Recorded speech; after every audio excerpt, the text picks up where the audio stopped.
A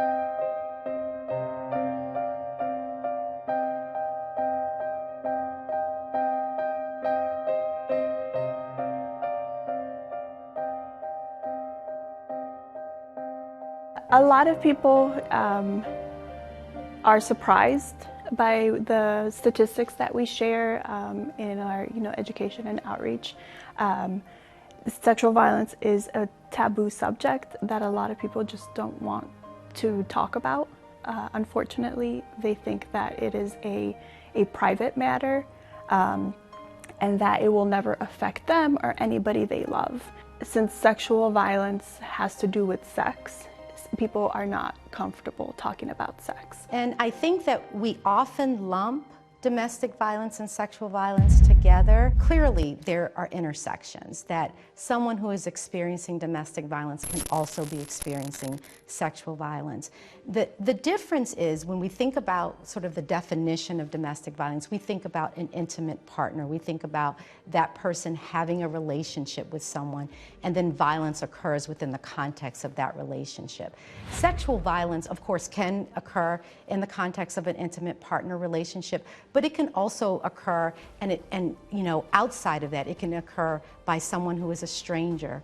And it goes the gamut from sexual harassment all the way to rape. And so sexual violence, really, when we think about that broad definition, it's all of those sexually inappropriate behaviors that create harm for victims and create harm for communities.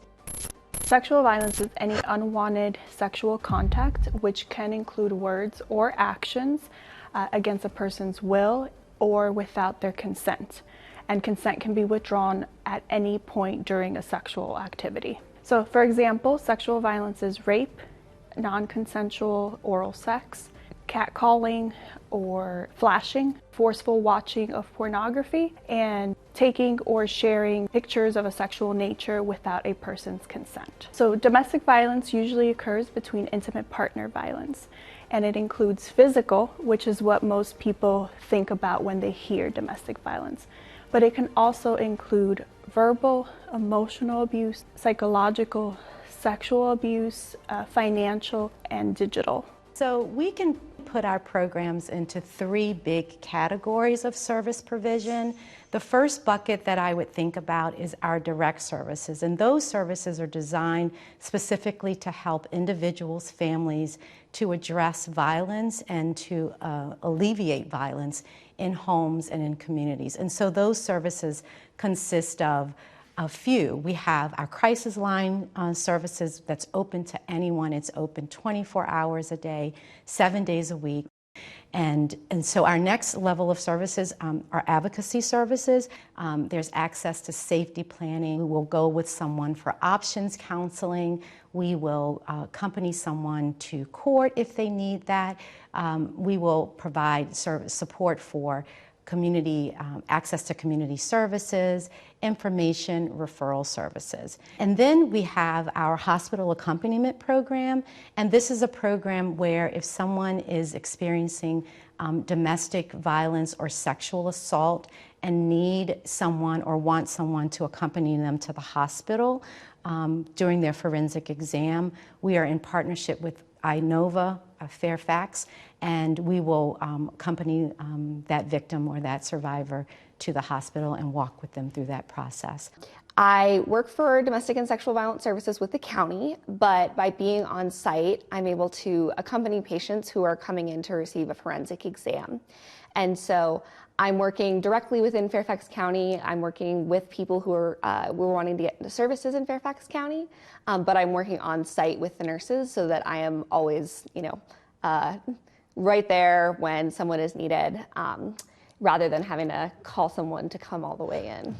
So because the FACT department is a 24-hour office, and because it's responding to these immediate needs within that 5-day period, a lot of the folks who are coming in are sometimes coming in late in the day, late at night, trying to make sure that they have access. And so we may have someone who's coming in because they went to the emergency room and someone in the emergency room flagged that they might need our services. We might have someone who called our hotline and we said, hey, this is an option for you to go get this exam. And so what I will do is before, after, during the exam, I will meet with the patient, I will talk to them about what their concerns are, I'll answer any questions that they have, and just sort of work through whatever needs to be worked through.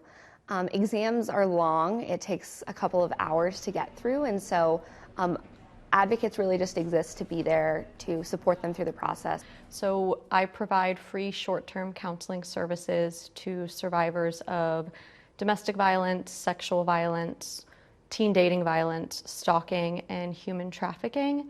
I also work with secondary survivors, so parents, siblings, friends, family members that are impacted by violence.